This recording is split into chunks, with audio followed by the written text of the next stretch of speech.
All right. Hey, everyone. Welcome to the Fitness Competitor's Guide. This is going to be our first interview ever, so very exciting. And today we have Renee. Renee, would you care to introduce yourself a bit? Yeah, thanks for having me, Elaine. My name is Rene Brosch, and I am an IFBB fitness competitor, and I live in Denver, Colorado. Cool. And um, could you, Renee, tell us how did you get into bodybuilding? What was your athletic background and everything that led you into fitness? I was a gymnast for a very long time. I started gymnastics when I was 4. I competed for Kent State Gymnastics and then moved to Colorado with my husband, and we were very active. We did a lot of snowboarding and rock climbing and things like that. I worked out recreationally because I still loved that. But I never really got into bodybuilding until I don't know, probably mid like 2000 and well, let's see, about 2006. It was after I had my first child. And I was teaching kindergarten at the time, and this family walked in, and this mom was obviously a competitor, but I didn't know it at the time. Like she just looked amazing, and I was like, "Oh my gosh!" Like I want to do what you're doing. And she's like, "Well, I'm a figure competitor," and at the time she was a pro, and so she just kind of gave me the ins and outs of it, and I was like, "Oh, this might be something that I want to do," but I just had I had a little baby at home. And then, so I was like, it'll just be something I'm going to think about for a little while. So I put it on the back burner, but I kind of started working out a little bit more. And after I had my second, I met a coach, a trainer at the gym, and she also was training figure athletes and bikini athletes. And so I kind of got in touch with her, and she kind of started me on a program because after she kind of told me the lowdown of the prices and just the programs and then the expenses with tanning and makeup, I was like, oh my gosh, I have 2 little babies, I can't do that right now. So I kind of just started a program with her, and then I started making a lot of progress very quickly. And so she was like, let's try a competition. I think we can do it, fairly inexpensive, and you can do your own makeup, I can do your tan. So that's pretty much how I started. And that was around 2010. So, and then I did my first competition in 2011 in figure because I didn't really know about fitness. So that's where I started. Yeah. Cool. And so then how did you find fitness? I ended up going to junior nationals for figure. I did well in the NPC here in Colorado, so I was like, well, after a couple of years of competing, I'm gonna try and stepping on the national stage, and that's when I saw fitness. And I remember sitting down at the meeting, and the promoters were talking, and the judges were talking to all of us, but fitness was warming up, and I'm like, what? What is this? And I'm like, I just couldn't stop watching them. And I'm like, I can do this kind of stuff. And so I just don't think that the coach that I had at the time understood fitness and that we even had fitness because I do remember having maybe 1 or 2 competitors, seeing them at the NPC shows, but everything is so hustle and bustle. And it was my very first, I didn't really pay attention. I didn't know what it was. So yeah, it wasn't until I went to junior nationals that I saw there was actually a fitness division. And I honestly kept going in figure because I wasn't quite sure if I could get my gymnastic skills back. So I kept going in figure for a few years, and then I just got tired of all of the prep and then the very little stage time that you would get, especially if you go to nationals and you don't place in the top, I think it's top 5 or top 10. You don't even you step on stage, you do a wave, and you go off. And so, Right. your family has just spent all of this money on finals tickets to watch you walk on the stage and walk off. And I was like, forget this. I'm not doing this anymore. So I was like, well, I think I'm going to try and find out a little bit more about fitness. And so that kind of became my fitness journey. And that was probably around 2014, maybe. So started doing that, and I found a couple other local fitness competitors and started training with them, and that's kind of how I started there. Cool. So you said that you were kind of like hesitant to get into it first because you hadn't been doing gymnastics in a while. What was it like when you first Mhm. tumbled again? Oh gosh, everything hurt. But it did come back pretty quickly. I didn't get back all of the skills that I really wanted to. After trying a few times, like some back tucks and round off back handsprings and things like that. Those types of things were a little bit easier, but like the harder skills for me, like the standing back tucks, which were easier for me when I was a competitor, I ended up injuring myself. And so I'm like, yeah, maybe not so much. Yeah, I'll stick to things that are safe for me.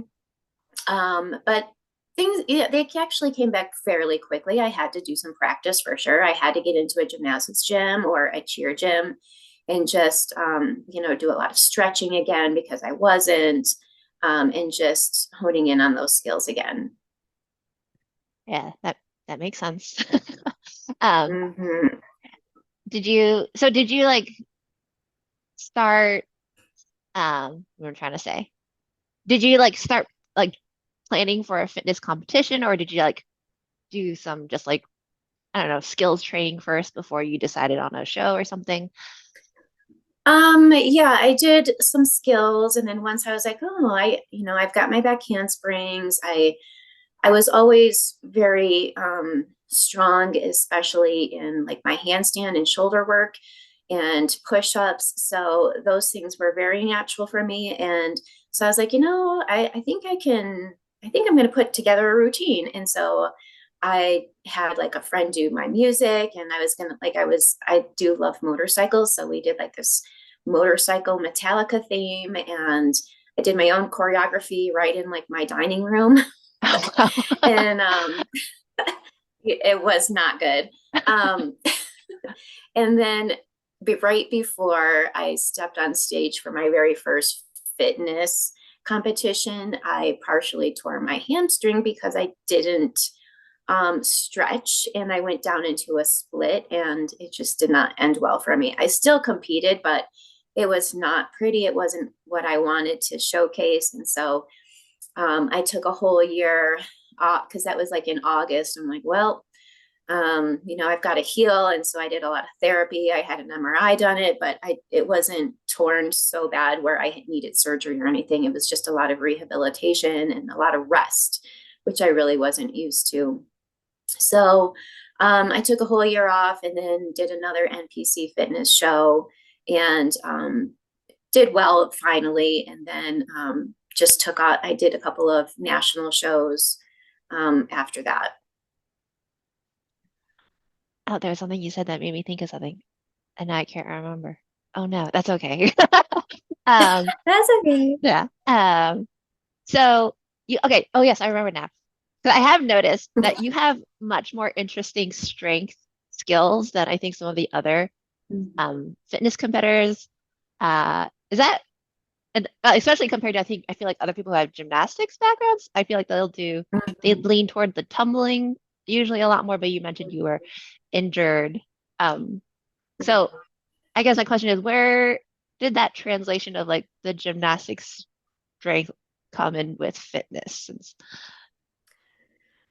Um, so you mean like why I choose to do more strength moves? Yeah, yeah, I guess I think for fitness, you want to showcase your strengths because obviously I wasn't going to be able to tumble as much, like especially with the back tucks. Um, and also I just think they look cool, and I just wanted to showcase that strength of mine because not everybody can hold handstands or come down into a planche or straddle hold or right. whatever. So those were just my strengths, and I just played to that. So I do have a lot more handstands and pirouettes in my routine than maybe others do, but it's because my jumps aren't really that great and my flexibility is not that great either. So I try to compensate by doing more of those types of skills. Do you think that puts you ahead of some people? Because I feel like for me, not having any gymnastics background, I have been able to place ahead of Mhm. some gymnasts. So I'm just trying to Mhm. like maybe help whoever you're watching this understand like with a gymnastics background, what should you really be focusing on? It's not just tumbling. Honestly, like I've seen competitors that don't have a gymnastics background or any kind of tumbling background place very well because they can perform and they can entertain, and that's not a strength of mine either. If you are flashy, like that's what the judges are looking for. They're looking for that's the difference between gymnastics is when you're on the gymnastics floor, you're not there for entertaining. You're not making eye contact with the judges or your teammates or the audience. Like you're there to perform the skills and execute. And with fitness, it's a little bit different. Like there are certain mandatory skills, but then outside of that, you can do whatever you want. But the judges want to be entertained. They want more. Like if you're doing a routine and it's boring or like it's just kind of, oh, that's a good skill. Like it looks good, it's clean. Somebody else that can come out and perform and entertain you and just wow you with their facial expressions and their um, their ability to draw you in, they're going to score better. And yes, that has definitely happened to me where I feel like I've had skills with more difficulty. I've had a more difficult routine than some of other competitors, but that's where I lack. And that's something that I continue to work on is just my performance aspect. And is there anything, do you, how do you work on that? Um, I try to watch my video or my routines again. I've reached out to a few other IFBB pros, and have asked them to watch my routine to give me some pointers because I don't see it like it's different like when you're the person performing and then like you're watching it back. I'm like, oh, I could do that. But there's some things that other people see that you don't. And so it's helpful to get feedback from other people, not just, you and your coach and somebody else, but people outside that are also watching that kind of have a judge's perspective, like other athletes. So I've reached out quite a bit this past year to a few other IFBB pros that gave me a lot of great feedback that I'm hoping that I can use this year. Also feedback from the judges. Obviously they want, for me, it's tempo. My feedback is always, I have all of the mandatories. I have the strength moves. Um, I can tumble a little bit. And so they're telling me not to change anything but the tempo. So for me, that's the most difficult part. Because I feel like I'm moving fast, but I'm not. I need to change that up. So like if I'm standing still, I should not be standing still. Like if I'm standing still, moving around, with my arms going, up or down or, around me, my feet also need to be moving. And I need to like, I think, use more of the stage this year. So that's what I'm going to try and do. Hmm. Oh yeah. Yeah, I guess that makes sense if I considering like the people who like place really high, they're like constantly moving. They're constantly moving. Yeah. Yeah. Mhm. Uh, And I just feel like there's a lot more, I don't know, like I don't know how to describe it. It's more they're using the stage, but they're also like their body is continuously moving as well, like from the floor and then to a jump and then across the stage. And then when I watch myself and then when I watch somebody like Jacqueline, who really has a great straight stage presence and her lines are clean, like she's constantly moving all the time. So and Tara as well. Like she's just got a lot of energy. So those are probably two routines that I really noticed from the Arnold that I'm like, oh man, those were fantastic. yeah. And I just probably need to go back and watch and just kind of take some more pointers from them. Mhm. All right, looking at my cheat sheet. Yeah. Going back to when you first started. So Mm-hmm. so you mentioned like gymnasts don't, so necessarily perform the same way on a stage that Mm-hmm. fitness competitors do. So Right. were there are there any other kind of like habits you think gymnasts might have that maybe don't benefit them on the fitness stage? Yeah, I was thinking about that. Like, I am one because gymnastics, you have to execute, which means you have to finish the skill because the judges are going to notice if you put a hand down or if you step back, like those are tens of deductions. Whereas with the fitness, they don't know. Like, if you put your hands down and roll into another skill, that's really not a fall. They don't know that you fell or like missed a skill. So for me, I was always trained to like, you finish the skill, you moved into something else. With fitness, they don't want that. They don't want a pause. You need to be moving right into something else. So I think for me, like that was probably very difficult for me at first too, because I wanted to execute, and you don't necessarily have to execute in fitness.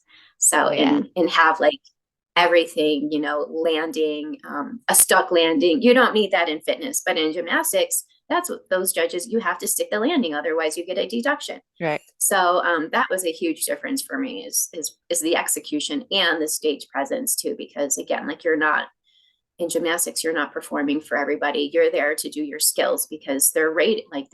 You start from a zero and you move up because of your skills and the difficulty. Whereas fitness, it's not like that. Oh yeah, that makes sense. Yeah, because we're just kind Mhm. of place. We're like, how do you perform? All right, you get first place, second place. I'm like, Yeah, that's it. Yeah, yeah. yeah, You've got this mandatory, this mandatory. Like yeah, it seems like it might just be like a checklist, and then, ooh, was that a cool routine? Was it not? I don't know, right. So, Yeah, and with it's a lot more technical with gymnastics. that makes sense. Let's Mhm. see. Looking at my list again. Da, da, da, da, da. We covered that. We covered that. Okay. Okay. Yeah. So then maybe this question has been answered already, but I'll ask it. I'll say anyway. So then for like new Mhm. competitors with a similar background as you, if they want to start getting into this, where do you think they should put their initial focus on? I would probably put it on the performance aspect, is really training yourself not to like when you're tumbling to look at the corner. You've always got to engage the audience. You need to engage the judges. So I've really tried to tailor my routines so that they face forward because you're on a stage, you're not on a competitive gymnastics floor anymore where you're going across tumbling or you're going to the side. You've got to constantly engage the audience. So for me, it's really all my skills have to be done facing forward while I'm still moving and engaging the audience. So I would say that's probably the biggest area. Because if you bring to the table a lot of your skills, you already have those things. It's just putting it together, making those transitions quick and entertaining. Um, for those, do you have any tips on how to like work on those transitions or like you were saying with the execution, like how to break that habit or unlearn certain habits? Mm-hmm. I've been working with another fitness competitor in Vegas, and she's a professional dance instructor. So she's really helped me kind of change the way that I perform in like my transitions. Because again, like I want to stop, like I want to make sure that I've nailed that push up and then I've nailed the other one instead of like a push up, and then a roll back into something else, and then you're turning. So she's really helped me to bring out more of the dance aspect, which I think is really plays a lot into the fitness performance as well. Is if you can dance and you can you have that kind of background, I think you do really well too because you're Mhm. used to performing that way. Right. With gymnastics, you're not usually performing the way that a dancer does. So I think actually a dance background is probably more similar to fitness, except for the skills. Yeah, right. Oh, that's so interesting. Because I also feel, I mean, I definitely agree with that based on what I've seen. I always hear like when people are trying to rally and get more fitness competitors, they're like, if you have a like Mhm. gymnastics background or a cheerleading background or maybe a dance background, but they Mhm. really emphasize the tumbling people with Mhm. tumbling skills before the people with Mhm. performance skills. I'm like, maybe it should be the other way Yeah, around. I think so too. I completely agree with that. yeah, it seems like the girls that have more of a dance background that have been on stage and have been dancing like that, that's what they're doing. It's then for them, it's just probably really working on those and more gymnastic skills, which a lot of dancers have now. They do acro. Right. And so a lot of them bring that to the table now these days. So Yeah. I think we've gone through. Oh, actually, no, different question. Okay, kind of switching back. So, how how is preparing for a competition, like a fitness competition, different from preparing for a meet? yeah, such a huge difference. Because when I never really paid attention to my diet at all when I was a gymnast. Obviously we, ate as healthy as we could, but there was nobody monitoring or telling you what to eat before, after, during, because it was a season for gymnastics, whereas fitness, like you can compete at once, you can compete like in every fitness competition that there is, like probably up to 8, 10, you could. But so for fitness, the diet is really huge as well, because you have to make sure that you're ready for your two-piece round, and so because you're judged on that as well. So I think that's a huge difference is the diet, and then the strength training and the fitness. So it's a huge difference compared to all of the other divisions, because we have three aspects rather than just the two. So I think that was pretty the diet really wasn't at first. Everyone's like, well, if you can diet, then you can do a competition. And I was like, well, what does that really mean? So that was probably a big learning curve for me, was how the diet plays into the fitness world as well. So, Was it and it's hard? Oh, sorry, go ahead. I kind of feel like if I knew what I know now about diet and proper nutrition when I was a gymnast, I think I might have been a little better. Yeah, yeah. I just don't think I took care of myself as well as I do now. So yeah. Anyway, food for thought, Yeah, I yeah. guess. Yeah, no pun intended. No. Right. No, that's so true. I do feel like I've, seeing other athletes in general, they don't put an emphasis on like nutrition when it's like, wait, that's what fuels Mhm. everything that you can do. Like, Yeah. it's so weird. Mhm. It is weird. Yeah.